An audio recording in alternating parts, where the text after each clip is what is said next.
we're looking at BYU basketball, we got some great players coming in the season, right? We've stolen our good boy Wright from Baylor. Yep. That boy's been balling out in the preseason games. He's going to be good all season. Oh, just absolutely killing it.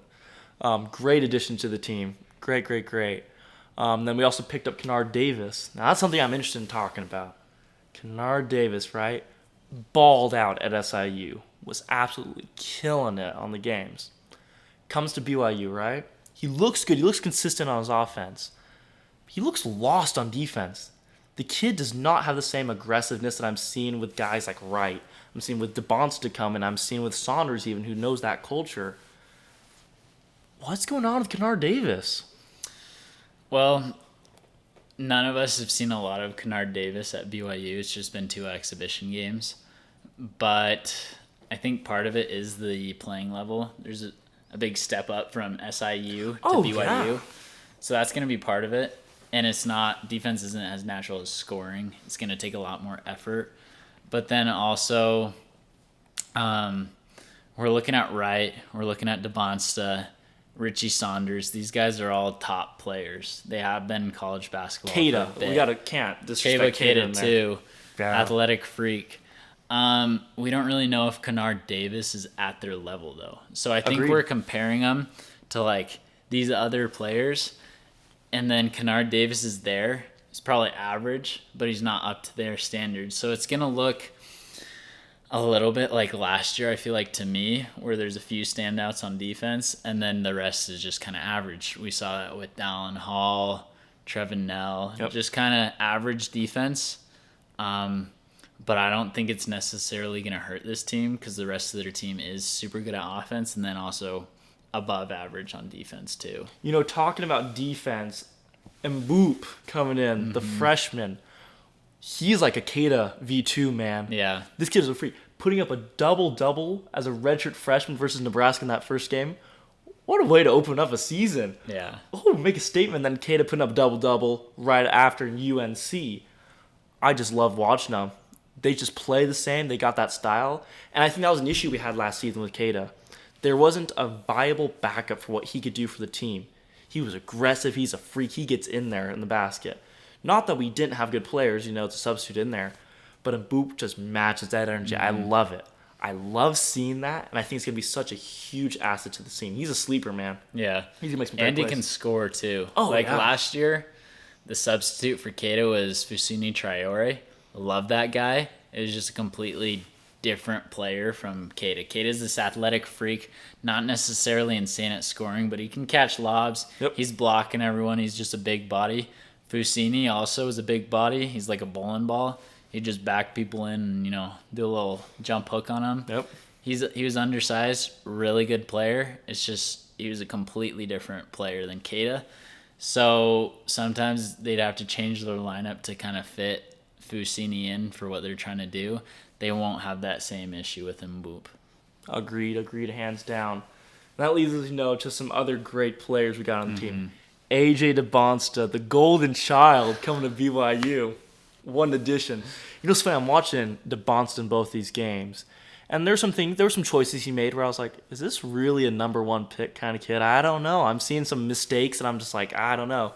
Then I remind myself, he's a freshman, right? He's coming fresh out.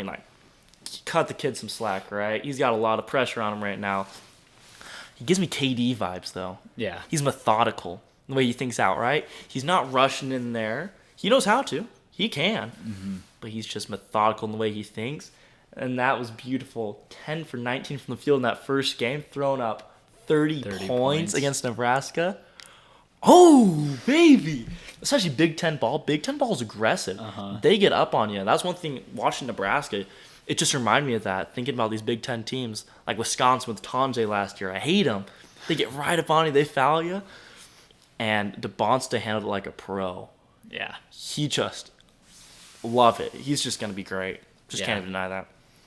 Also, one of the big things I think this year with BYU, I'm glad we had these exhibition games to kind of see how they're gelling. Yeah.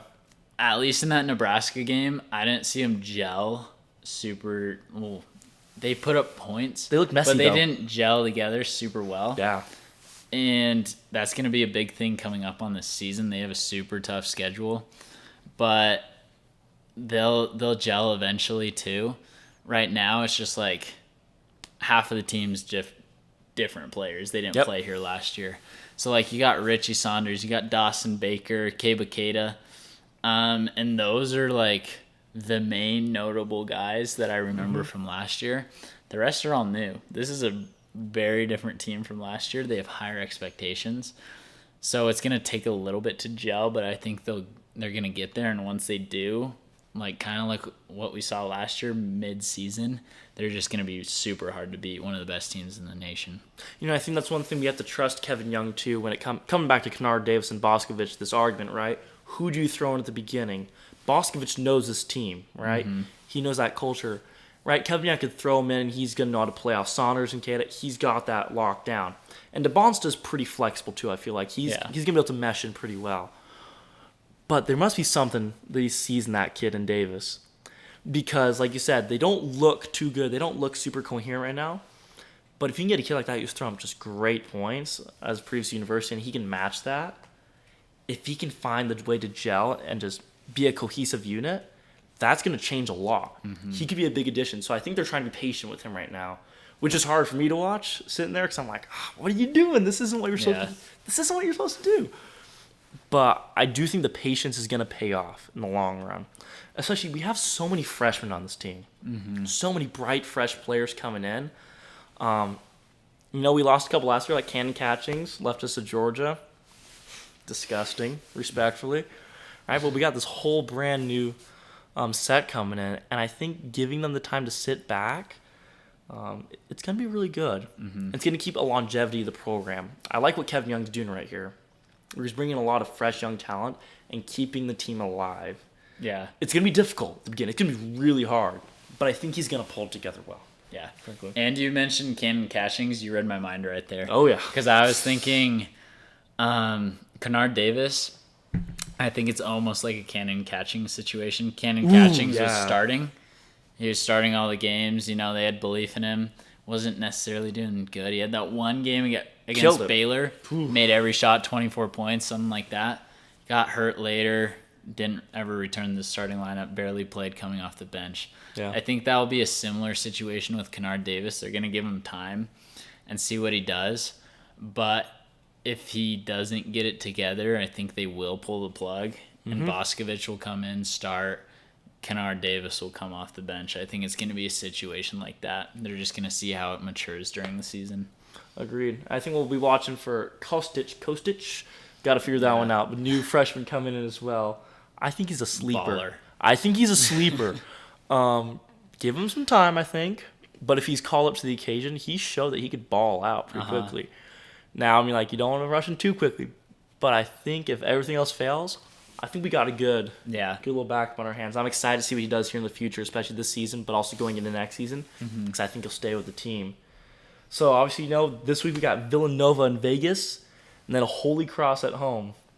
Holy Cross, easy W. Easy W. Villanova, I think it's also going to be W. Villanova's not the team that they were 10 years ago, where they're national championship every single year. Yep, getting in the playoffs. So they aren't as good, but they're still a good team. I think BYU's got them. I mean, they've played Nebraska. Nebraska necessarily isn't supposed to be super good, but they were pretty good. Yeah, I mean, they had this 7-footer hitting like 7 threes in that game. It was crazy. Couldn't miss. And then they beat number 25 North Carolina. Close game. I think they'll beat Villanova. I don't necessarily think it'll be like a blowout. No, but I think they'll beat them. It's going to be a good opportunity. This is Villanova, I think, is the perfect start to the season for BYU. Yeah. Give them some time to still figure out the lineup, see what's going on, gel together as a team, but also, put some work in. Put a little bit of work in, then, a little easy at Holy Cross. Yeah. Bringing them home, Yep. Poor Holy Cross, they're going to get blown. If they don't get blown out, then we got to have another talk. They have some other teams that are going to not want to come to Provo, but they are. Yep. What I'll be looking at, though, is UConn later in the year, but we'll get to that eventually. I'll say UConn, Wisconsin coming up pretty soon here into the season. Yeah. So I guess the biggest thing we want to see from BYU basketball this week, I want to see 8+ point win against Villanova. I love it. I think that's what we need. I think it's going to prove that they deserve that number 8 spot on the poll. Keep that position. I think that's the way to go. Yeah.